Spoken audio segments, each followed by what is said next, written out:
नमस्कार, आप देख रहे हैं आज तक। आपके साथ मैं हूं अंजना ओम कश्यप। कसम किसान की खाते हैं। क्या राजनेताओं और राजनीतिक दलों के लिए अब यही वो नारा है जो उत्तर प्रदेश समेत कई अन्य राज्यों के भीतर आने वाले चुनाव में जीत की रणभेरी बजाने में सहायक हो सकता है? गेहूं के खेतों में बोने से लेकर काटने तक में 5 महीने का समय लगता है, तब किसान की झोली भर पाती है। धान को खेत में रोपने से लेकर काटने तक में 4 महीने का समय लगता है, तब आपका हमारा पेट चावल से भर पाता है। गन्ना बोने से काटने तक में कम से कम 8 महीने का वक्त तो लगता है। लेकिन क्या वोट के रूप में किसान वो सियासी फसल बन चुका है जिसकी बुआई यूपी के राजनीतिक मैदान में शुरू हो चुकी है, और उस वोट बैंक को अपने फायदे के हिसाब से काटने का वक्त 4 महीने के भीतर आने वाला है? इस सवाल की जमीन बना है लखीमपुर खीरी, उत्तर प्रदेश का वो जिला जो प्रदेश की कृषि आधारित जीडीपी में सबसे ज्यादा योगदान देता है। इस हफ्ते लखीमपुर यूपी में किसानों के वोट के लिए सबसे ज्यादा नेताओं का योगदान पाने वाला जिला बन गया है। किसानों को जीभ के नीचे कुचला जा रहा है।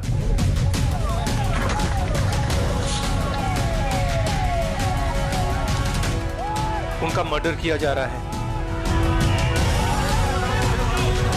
पहले किसान को कुचला, कानून को कुचलने की तैयारी है और संविधान को कुचलने वाली ये सरकार। पूरी इस प्रदेश की पूरी पुलिस फोर्स जो विपक्ष के नेता हैं उनको रोकने में लगी हुई है।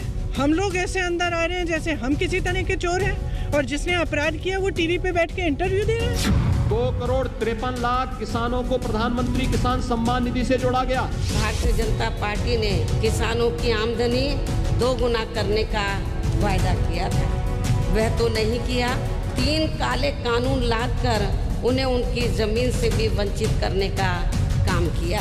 जो अभी हुआ ही नहीं है, जो कभी होगा ही नहीं, उसको लेकर समाज में भ्रम फैलाया जाता है। दिन के उजाले में आप रोन देंगे गाड़ी से किसी को कि यानी देश चलेगा संविधान से या किसी एक बेटे के जहालत से और उसकी हैवानियत से? जब कोई किसान संघर्ष या आंदोलन में अपनी जान गंवाता है तब उसे हम मृतक नहीं कहते, उसे हम शहीद कहते हैं। किसान आएगा, किसान का स्वागत होगा। कानून के साथ कोई खिलवाड़ होगा तो उस तरीके से भी स्वागत होगा। क्या बात करते?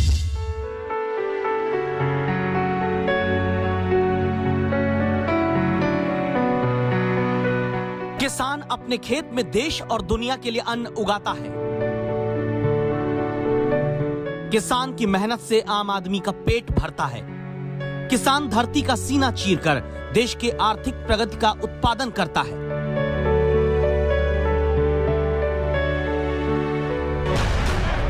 लेकिन किसान को ही खेत बनाकर क्या वोट की फसल उगाने वाली राजनीतिक खेती अब चरम पर पहुंच चुकी है?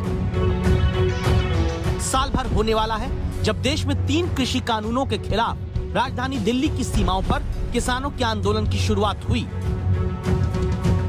इस दौरान स्थानीय निकाय से लेकर पंचायत और विधानसभा चुनाव भी थे। किसी चुनाव में किसान आंदोलन का सीधा और बहुत बड़ा असर देखने को नहीं मिला। फिर भारत के 5 राज्यों में होने वाले विधानसभा चुनावों से 5 महीने पहले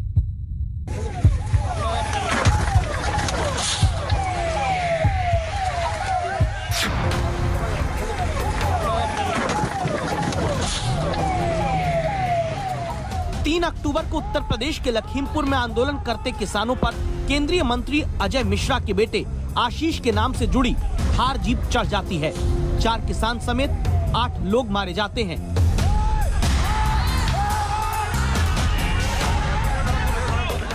छह दिन बाद मुख्य आरोपी मंत्री पुत्र आशीष मिश्रा पुलिस के सामने पेश होता है। इन 6 दिनों में उत्तर प्रदेश की सीमा पर चलते किसानों के आंदोलन का प्रवेश राज्य के भीतर तक हो जाता है। प्रियंका गांधी हिरासत में लिए जाने के बाद गिरफ्तार होती हैं, फिर रिहा होकर पीड़ितों से मिलती हैं। राहुल गांधी दिल्ली से लखीमपुर तक आकर मृतक किसानों के परिजनों से मुलाकात करते हैं। समाजवादी पार्टी के अध्यक्ष अखिलेश यादव किसानों के घर पहुंचते हैं। बीएसपी के महासचिव सतीश चंद्र मिश्र भी आते हैं। पंजाब छत्तीसगढ़ की कांग्रेस सरकार के मुख्यमंत्री भी लखीमपुर लाए जाते हैं। पंजाब में कांग्रेस की अंतरकलह के जन्मदाता सिद्धू भी पीड़ितों से मिलने आते हैं। क्या सिंघू और गाजीपुर बॉर्डर से चलते आंदोलन के बाद किसानों के मुद्दे का उत्तर प्रदेश के मध्य हिस्से तक पहुंच जाना भारत की राजनीति में पहली बार कुछ बदलाव कर सकता है? क्या कसम किसान की खाने वाले राजनेताओं पर वोट का भरोसा नेता कर सकते हैं? उत्तर प्रदेश में करीब 14 करोड़ 50 लाख वोटर हैं, जिनमें से 8 करोड़ 50 लाख मतदाता का यूपी में कहीं ना कहीं कोई ना कोई संबंध कृषि से जरूर है। 3 विश्लेषकों की राय का ट्रेलर सबसे पहले देखते हैं। कहीं पे भी इस तरीके का इंसिडेंट होगा तो और चुनाव पास में हो तो असर तो उसका पड़ेगा ही पड़ेगा, इसमें तो कोई शक की बात ही नहीं है, क्योंकि जिस तरीके से सरकार का रवैया रहा है और लोगों में नाराजगी है वहाँ पे। किसानों के वोट के बारे में ऐसा कुछ भी नहीं।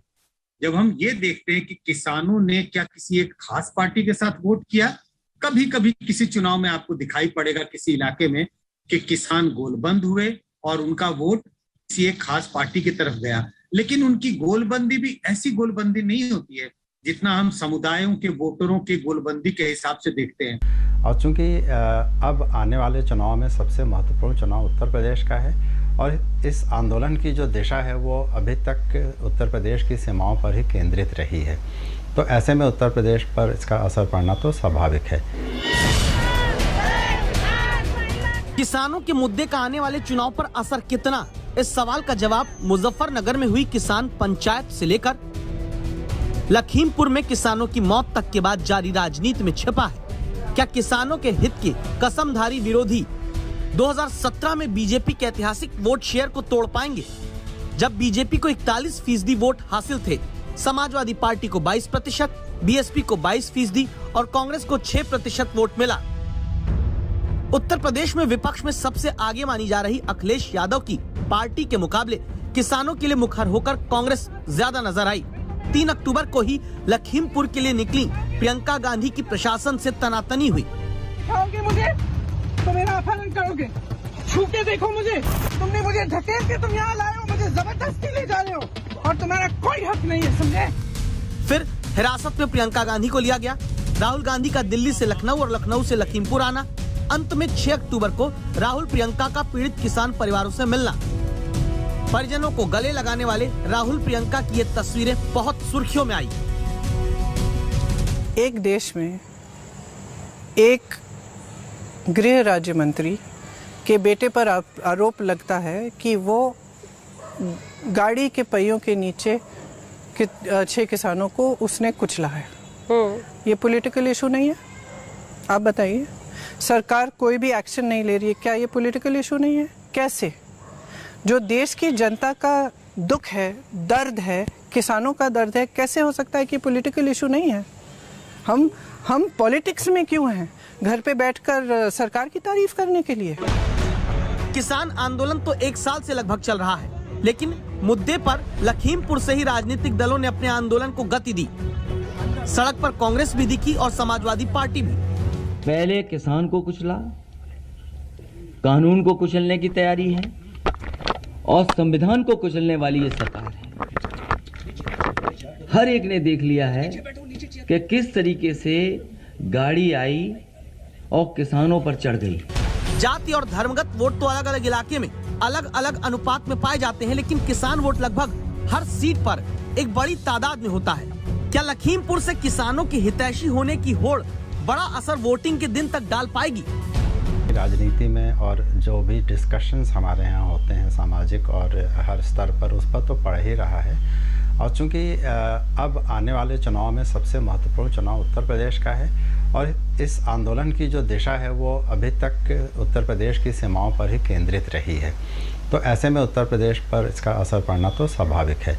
ये बात अलग है कि अभी तक इसका असर केवल उत्तर प्रदेश के एक ही भाग में सीमित रहा था, लेकिन अब चूँकि ये धीरे धीरे पश्चिम से हटकर उत्तर प्रदेश के मध्य की ओर आ रहा है, तो मुझे लगता है इसका कुछ असर तो चुनाव पर होगा ही, क्योंकि राजनीतिक दलों के अलावा लोगों के सामने भी ये मुद्दा प्रमुखता से चूँकि टेलीविज़न पर और मीडिया में छाया हुआ है। पहले राजनीतिक विश्लेषक का मानना है कि किसानों की यह राजनीति यूपी के चुनाव में बहुत असर नहीं बल्कि कुछ प्रभाव डाल पाएगी। किसान अधिकतर ग्रामीण और अर्ध ग्रामीण इलाके में रहते हैं। भारत की चुनावी राजनीति के आंकड़े खंगालने पर CSDS के मुताबिक 2014 के मुकाबले 2019 में बीजेपी का वोट शेयर ग्रामीण इलाके में 6.8% तक बढ़ा, जबकि सेमी अर्बन यानी अर्ध शहरी इलाके में भी बीजेपी का वोट शेयर 3.5% बढ़ता है। यानी गांवों के इलाके में अभी भी बीजेपी की पकड़ मजबूत है। और तब मुजफ्फरनगर से लखीमपुर तक पहुंच चुकी किसान की जमीन वाली राजनीति क्या बीजेपी के खिलाफ कोई भी हलचल पैदा कर सकती है? इस सवाल के लिए समझना होगा कि जैसे ब्राह्मण वोट बैंक, मुस्लिम वोट बैंक की बात होती है, क्या ऐसे ही किसान वोट बैंक भी होता है? सवाल यह है, जब हम वोट की बात करते हैं और हम समझते हैं वोट बैंक की बात होती है, जातियों का जब जिक्र होता है तो हमेशा हम कहते हैं कि फला जाति के लोग किसी खास पार्टी के समर्थन में वोट करते रहे हैं और हम 2-3 चुनावों का एक तरह से प्रमाण देते हैं। किसानों के वोट के बारे में ऐसा कुछ भी नहीं। जब हम ये देखते हैं कि किसानों ने क्या किसी एक खास पार्टी के साथ वोट किया, कभी कभी किसी चुनाव में आपको दिखाई पड़ेगा किसी इलाके में कि किसान गोलबंद हुए और उनका वोट किसी एक खास पार्टी की तरफ गया, लेकिन उनकी गोलबंदी भी ऐसी गोलबंदी नहीं होती है जितना हम समुदायों के वोटरों के गोलबंदी के हिसाब से देखते हैं। जैसे अगर हम कहते हैं कि यादवों का वोट किधर जाता है, दलितों का वोट किधर जाता है, मुसलमान वोटर किस तरह से वोट करते हैं, उस पैमाने पर अगर हम देखते हैं तो किसान गोलबंद नहीं है वोटर के रूप में। किसान अगर गोलबंद होकर वोट नहीं देता एक मतदाता के रूप में, तो फिर राजनीतिक दल धरना प्रदर्शन, आंदोलन, हिरासत, गिरफ्तारी, नारेबाजी ये सब करने में पूरी ताकत क्यों झोंकते हैं? क्या इसके पीछे कारण है किसान का नाम लेकर गांवों तक एक ऐसी हलचल को जन्म देना जिससे ग्रामीण इलाके में पहले से एक पैटर्न पर वोट देते आ रहे मतदाता के भीतर सवाल जन्म लें और उन सवालों से स्थिर चले आ रहे किसानों के वोट को थोड़ा बांटा जा सके? अब तो राजनीति में दिलचस्पी रखने वाला बच्चा भी कहता है कि दिल्ली का रास्ता यूपी से होकर जाता है। देश की दिल्ली के चुनाव में तो अभी 3 साल बाकी हैं, लेकिन उस दिल्ली का रास्ता दिखाने वाले यूपी के चुनाव में क्या लखीमपुर खीरी कांड का असर होगा, जहां से सांसद अजय मिश्रा को उत्तर प्रदेश का ब्राह्मण वोट साधने के लिए केंद्र में मंत्री पद की कुर्सी मिली, लेकिन 12% वोट साधने की कोशिश में क्या यूपी के 8.5 करोड़ खेती किसानों से जुड़े वोट पर खतरा मोल पड़ा है? जहां मुजफ्फरनगर की किसान पंचायत के बाद किसान वोट की चिंता का हल निकला नहीं, तब तक लखीमपुर तक किसान का मुद्दा आ गया। उत्तर प्रदेश की किसान राजनीति का ध्रुव 2 केंद्रों पर अभी दिखता है, लखीमपुर और मुजफ्फरनगर। दोनों जिलों के बीच की दूरी 9 घंटे। एक उत्तर प्रदेश का मध्य, एक पश्चिमी हिस्सा। लखीमपुर से बढ़ता आंदोलन किसानों की मौत पर इंसाफ मांगने का, और मुजफ्फरनगर समेत पश्चिमी उत्तर प्रदेश में किसान आंदोलन कृषि कानूनों के खिलाफ है। एक तो किसानों को जीप के नीचे कुचला जा रहा है, दूसरी तरफ पूरे देश के किसानों पर सिस्टमैटिकली एक के बाद एक आक्रमण हो रहा है। पहला आक्रमण लैंड एक्विजिशन बिल को रिवर्स करने का, दूसरा ये जो 3 नए कानून लाए हैं, और आज सिस्टमैटिकली जो किसानों का है उनसे छीना जा रहा है। क्या विरोधियों की किसान मोर्चाबंदी से बीजेपी को वाकई नुकसान होगा? पहले से लखीमपुर के हिस्से की तरफ चलकर समझते हैं। 2 चेहरे हैं। एक आशीष मिश्रा, लखीमपुर केस के मुख्य आरोपी, 6 दिन बाद पूछताछ के लिए सामने आए। दूसरे हैं मुख्य आरोपी के पिता अजय मिश्रा टेनी। मैं अजय कुमार ईश्वर की शपथ लेता हूँ। टेनी को 3 महीने पहले केंद्र में मंत्री बनाकर गृह राज्य मंत्री का पद दिया गया। कहा गया इसके पीछे उत्तर प्रदेश की 12% ब्राह्मण वोट को साधने की रणनीति है। सवाल उठता है, फिर 3 महीने में ही 12% ब्राह्मण वोट साधने के लिए क्या 8.5 करोड़ खेती किसानी से जुड़े वोट को दांव पर लगाने की गलती पार्टी कर सकती है? मैं प्रधानमंत्री जी से पूछना चाहती हूँ, आप इस देश की जनता को क्या संदेश देना चाह रहे हैं? कैसा संदेश जा रहा है इस पूरे हादसे के बाद? जो आपकी सरकार, यहाँ की उत्तर प्रदेश की भाजपा सरकार, योगी आदित्यनाथ जी, आप यहाँ आए लखनऊ, आपने इस एक शब्द नहीं बोला इस पर, आपने इतना भी नहीं कहा कि अन्याय हुआ है इन लोगों के साथ, कि ये जो हुआ ये गलत हुआ, इतना भी नहीं कहा। इस घटना को हम चुनाव की दृष्टि से न देखें, मानवता की दृष्टि से देखें। ये दुखदायी घटना है और हम आपको भारतीय जनता पार्टी के राष्ट्रीय अध्यक्ष के रूप में, आज सवेरे मुझे जानकारी मिली है, योगी जी भी आए थे, उन्होंने, law will take its own course and nobody is above law. एक तरफ विपक्षी दल बीजेपी को किसान विरोधी बताने में यूपी के भीतर ताकत लगाते हैं। सुप्रीम कोर्ट लखीमपुर केस में कहता है कार्रवाई शब्दों में नहीं, एक्शन में दिखनी चाहिए। फिर भी बीजेपी लखीमपुर के आरोपी के मंत्री पिता पर एक्शन छोड़िए आंखें भी टेढ़ी नहीं करती दिखती। इस रिस्क को लेने के पीछे की राजनीति क्या है?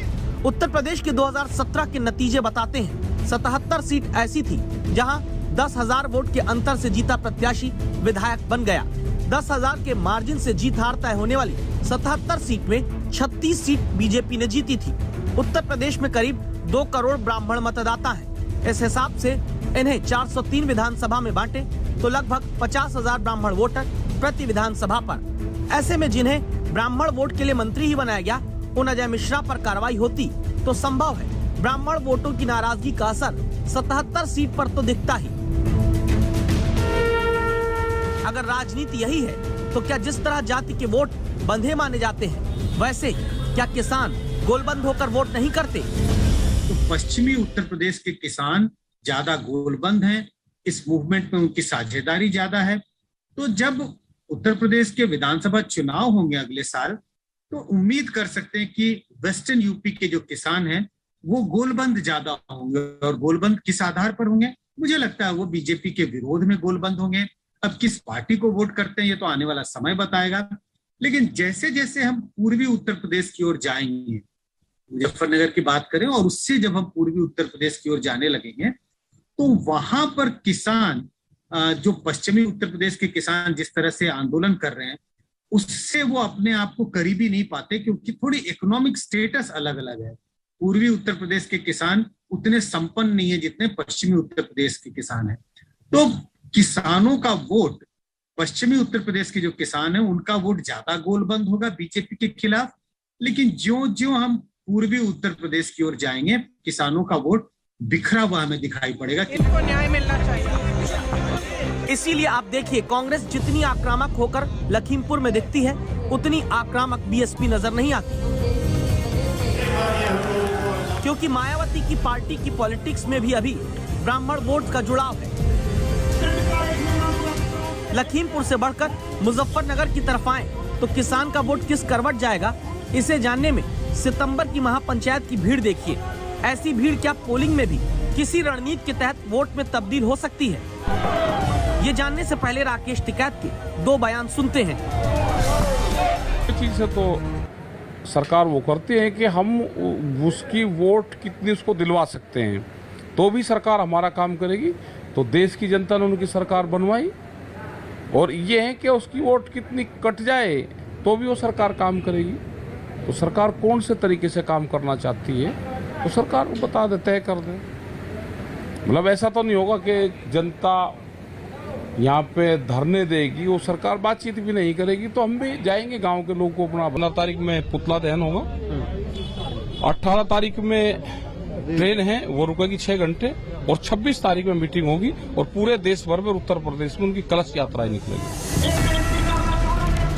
कृषि कानूनों के खिलाफ विरोध से लेकर किसानों की मौत तक, राकेश टिकैत क्या वाकई बीजेपी के खिलाफ चुनाव में किसानों को लामबंद कर पाएंगे? हमने एक रिसर्च निकाली है जो कहती है 2017 में 5 एकड़ तक खेती के मालिक 8% किसानों ने वोट दिया, जबकि पेशे के आधार पर बांटे तो 9% वोट देने वाले खेतीहर मजदूर आए।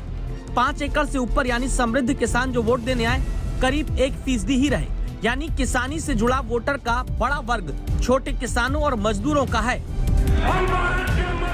एक्सपर्ट मानते हैं कि आंदोलन करते लोगों की पहचान तो किसान के रूप में होती है, लेकिन जब ये वापस अपने इलाके में पहुंचते हैं तो फिर से किसान नहीं बल्कि अपनी अपनी जात के खांचे में बंटकर वोट करते हैं।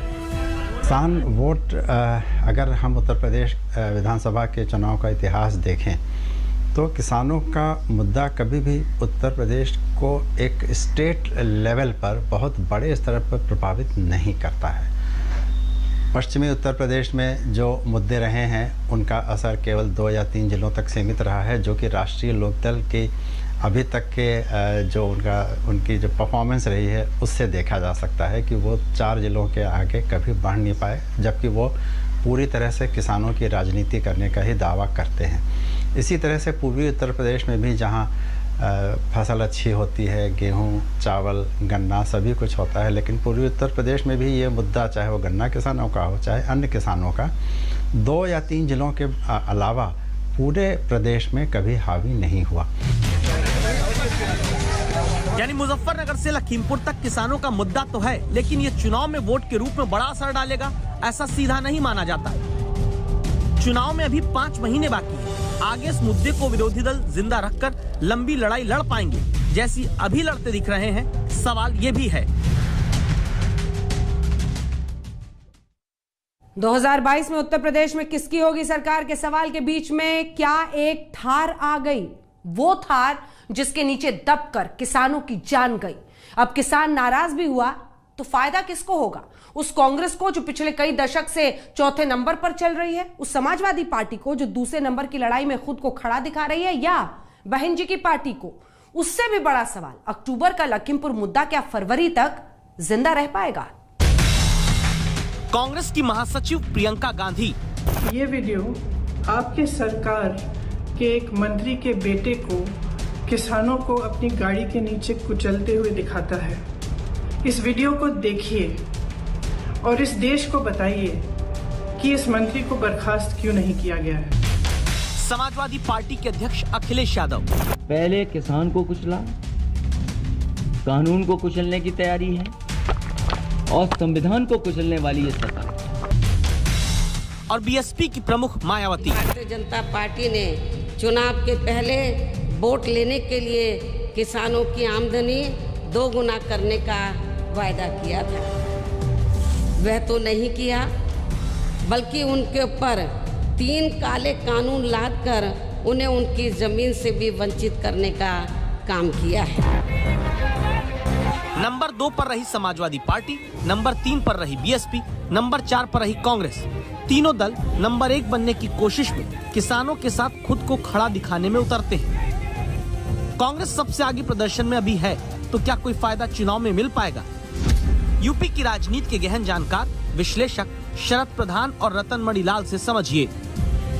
ये बड़ा मुश्किल है कहना, कुछ तो मिलेगा, लेकिन क्योंकि इस कांग्रेस के पास संगठन की बहुत बड़ी कमी है, और अगर कांग्रेस ने जो है मेहनत करना शुरू कर दी होती साल भर पहले, तो आज कांग्रेस की स्थिति बहुत अलग होती।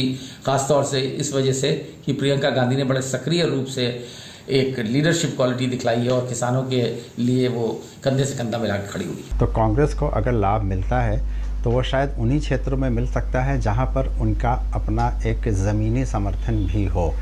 लखीमपुर में कांग्रेस का ज़मीनी समर्थन होने के अभी तक तो कोई संकेत नहीं थे, लेकिन इस मुद्दे के बाद जिस तरह से उनको एक प्रदर्शन मिला है, फुटेज मिली है मीडिया में कि किसानों से मिल रहे हैं, गले मिल रहे हैं वगैरह, तो उनको थोड़ा सा एक सिंपैथी फैक्टर उनके पक्ष में जा सकता है।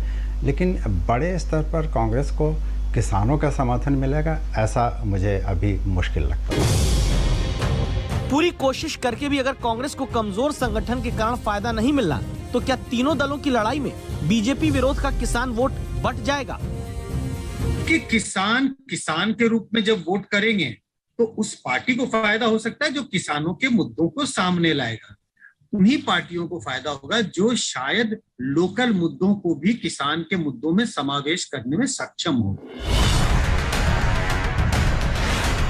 विपक्ष भले किसान करे, लेकिन राजनीतिक जानकारों की राय ये भी कि प्रधानमंत्री ग्रामीण आवास योजना से लेकर पीएम उज्ज्वला योजना जैसी ऐसी कई योजनाएं भी हैं, जिनका फायदा पहले के चुनावों में ग्रामीण इलाके से खासकर बीजेपी को बड़ी बढ़त दिलाता रहा है। ऐसे में कसम किसान की खाने वाला विपक्ष क्या सियासत का वो कर्म कर रहा है जिसका फल मिलना कठिन दिखता है? कसम किसान की खाते हैं वाली राजनीति के स्पेशल शो में वक्त एक ब्रेक का है। चंद मिनट के भीतर लौटेंगे तो आगे बात होगी।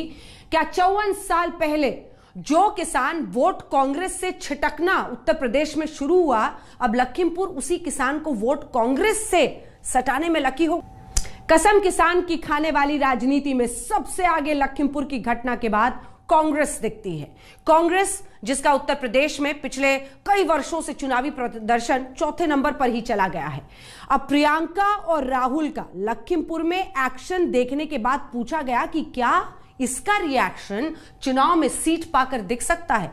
देश में चुनावी जीत का मैनेजमेंट संभालने वाले प्रशांत किशोर हां में जवाब कहते हैं नहीं, उम्मीद नहीं है। फिर कांग्रेस किसानों के लिए इतनी सक्रिय क्यों हुई? कहा जाता है कि इसके लिए यूपी के राजनीतिक इतिहास में पीछे चलकर अगर 60 के दशक में हम पहुंचेंगे तब तस्वीर समझ में आएगी।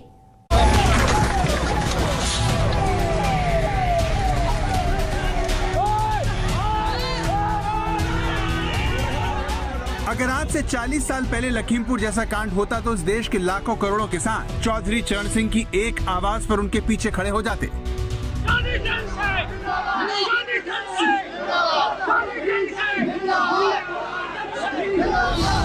भारत अगर कृषि प्रधान देश है तो चौधरी चरण सिंह किसानों के सबसे बड़े नेता।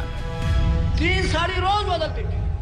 अरे बुलंदशहर के लोगों, तुम्हारे गांवों में भी लोग हैं जिनके यहाँ 2 वक्त खाना नहीं बनता है, तो 2.25 करोड़ लोगों को रोजगार मिल जाएगा। एक ऐसा नेता जिसने अपने दम पर किसानों को हिंदुस्तान की सियासत की दूरी बना दिया। इसीलिए आज चाहे कोई भी दल हो, किसानों को रिझाने के लिए चौधरी साहब को याद करना ही पड़ता है।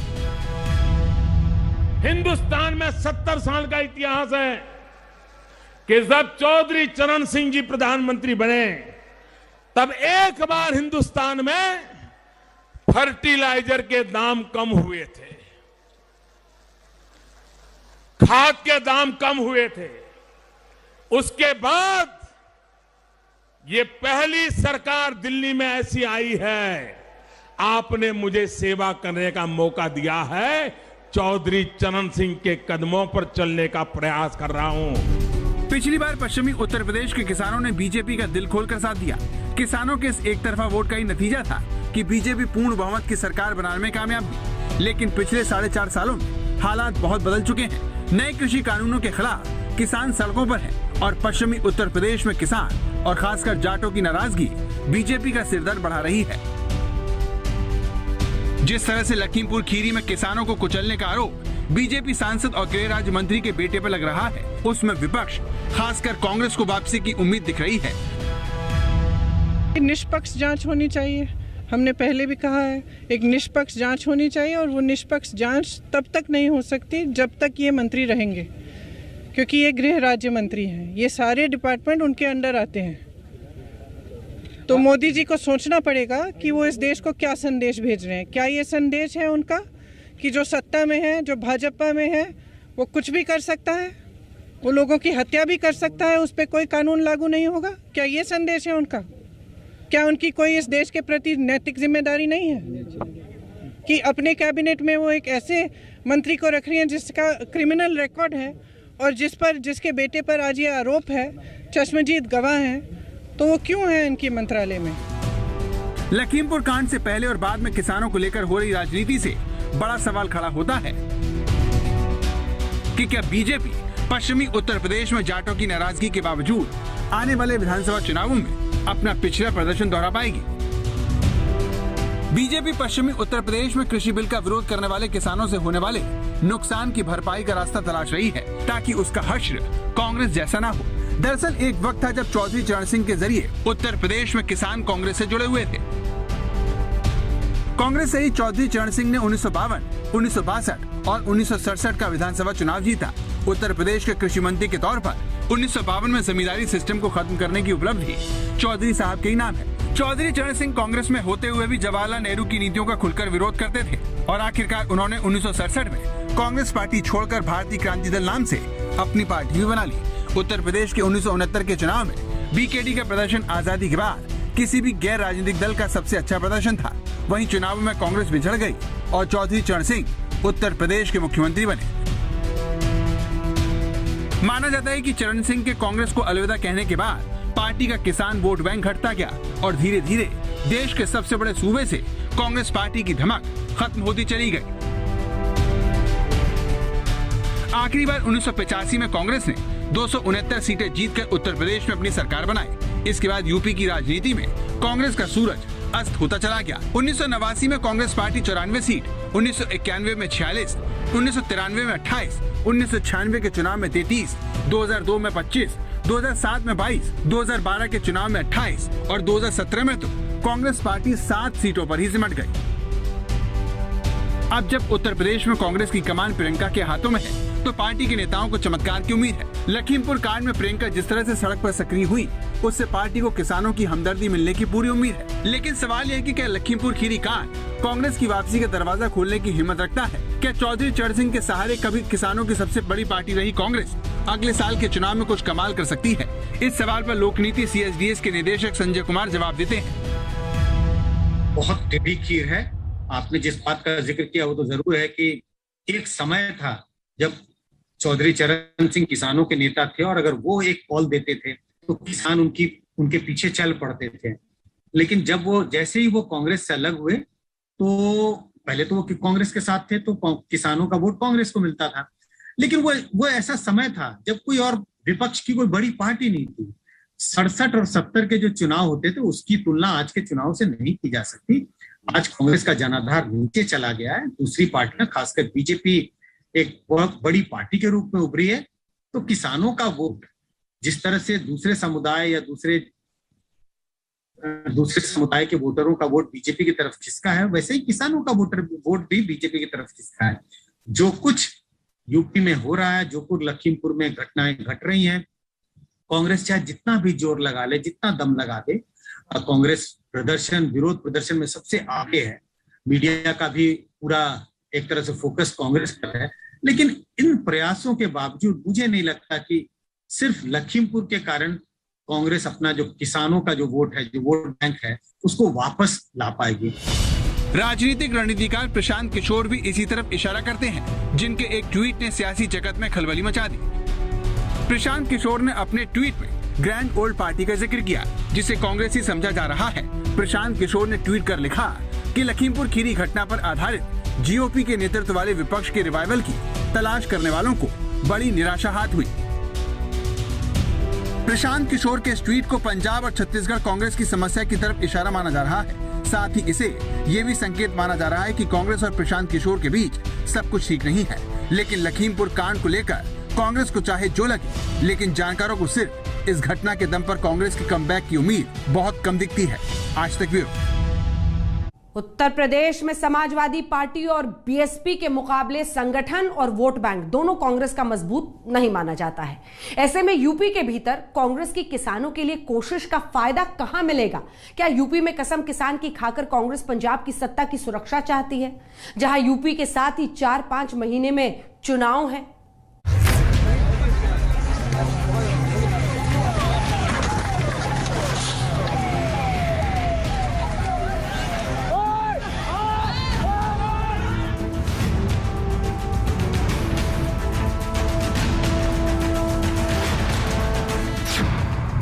उत्तर प्रदेश के लखीमपुर खीरी में किसानों को कुचलकर मारने की घटना पंजाब की राजनीति में छाई हुई है। सवाल है क्यों? राहुल गांधी पंजाब के मुख्यमंत्री को लेकर लखीमपुर खीरी जाते हैं। सवाल है क्यों? क्यों नवजोत सिंह सिद्धू लखीमपुर खीरी में मारे गए पत्रकार के घर पर मौन धारण करके बैठ जाते हैं?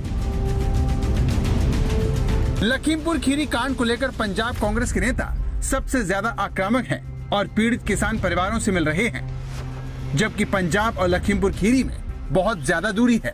इन सारे सवालों का जवाब अगले साल पंजाब में होने वाले विधानसभा चुनाव है, जिसमें लखीमपुर कांड बड़ा मुद्दा बन गया है।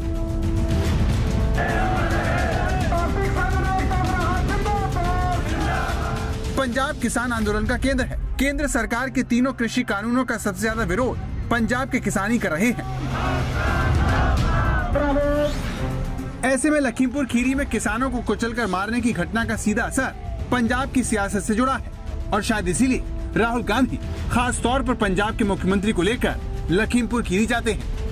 ये डिक्टेटरशिप है, डेमोक्रेसी नहीं। और डिक्टेटरशिप हिंदुस्तान में चलने वाली नहीं है। हिंदुस्तान की जनता जाग चुकी है, किसान खड़ा हो गया है और कांग्रेस पार्टी राहुल गांधी जी के नेतृत्व में हम किसानों के साथ। ये देखिए, लखनऊ एयरपोर्ट पर जब राहुल गांधी धरने पर बैठे तो उनके दाईं तरफ पंजाब के मुख्यमंत्री चरण सिंह चन्नी बैठे हुए दिखाई दे सकते हैं। ये सारी कोशिश किसान वोट से कांग्रेस को पंजाब में मजबूत करने की है, जिसके लिए राहुल गांधी लखनऊ टू लखीमपुर खीरी का दौरा करते हैं। क्योंकि उत्तर प्रदेश के पीलीभीत, लखीमपुर खीरी, शाहजहांपुर, बरेली इलाके में सिख वोटरों का दबदबा माना जाता है। पंजाब के मुख्यमंत्री चन्नी तो यहाँ अपनी सरकार की तरफ से पीड़ितों को 50-50 लाख रुपए देने का ऐलान भी कर देते हैं। बीजेपी अभी बहुत शक्तिशाली पोजीशन में है और जितनी ज़्यादा सीटें उसको पहले मिल चुकी हैं।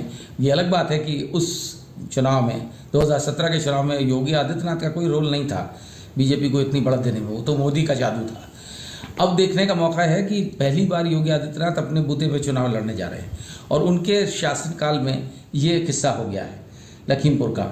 अब देखें, इसको लेकर के ही जैसे बड़े जिस तरह प्रियंका गांधी ने किया, उनके पास संगठन नहीं है, वो अकेली हैं, लेकिन उन्होंने जो काम किया वो बहुत ही काबिल तारीफ है। वो लग रहा था कि वाकई में जो विपक्ष को रोल अदा करना चाहिए और रिस्क लेकर के जा करके अपने आप को वहाँ पे अरेस्ट होने के बावजूद भी बिल्कुल अड़ी रही हो जाने के लिए, आखिर में गई। यही काम अगर अखिलेश यादव कर दिए होते तो शायद विपक्ष का जो उनका रोल है as the main opposition party, वो और जो है दृढ़ और अच्छी तरीके से निभाया जा सकता था।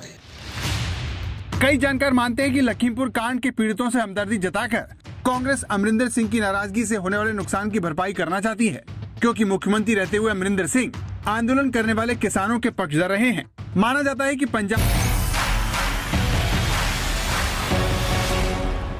उत्तर प्रदेश और पंजाब के साथ ही एक राज्य और है जहां चुनाव होना है, वो है उत्तराखंड। पहाड़ी राज्य उत्तराखंड में लखीमपुर से सटा एक बड़ा इलाका है जहां सिख और किसान मतदाता मजबूत पकड़ मानी जाती है। किसान वोट क्या उत्तराखंड में भी उठापटक कर सकता है?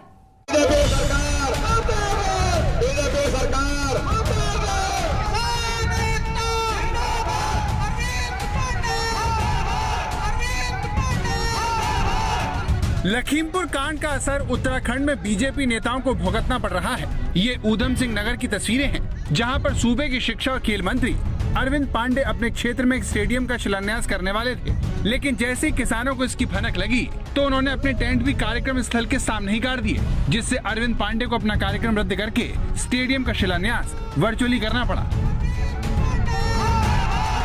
श्रद्धेय राजा जगतदेव जी की स्मृति में एक इंडोर स्टेडियम का निर्माण कार्य कराया जा रहा है। उसको कराने का मकसद एक ही है कि जो हमारे गांव में छिपे हुए होनहार बच्चे हैं उनको एक अच्छा मंच मिले जहां पे वो अपना एक अच्छा परफॉर्मेंस दे सकें, जिससे वो इस क्षेत्र का, समाज का, अपने परिवार का, अपने माँ बाप का नाम रोशन कर सकें। लखीमपुर खीरी से सटे उत्तराखंड के तराई इलाकों में सिख और किसान काफी बहुतायत में हैं।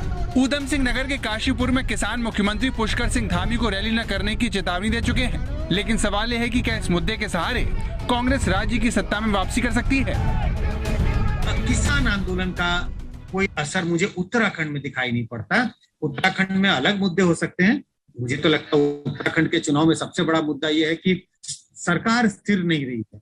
कहने को तो बीजेपी ने पूरे 5 साल सरकार चलाए, लेकिन उन्होंने 3 मुख्यमंत्री बदला।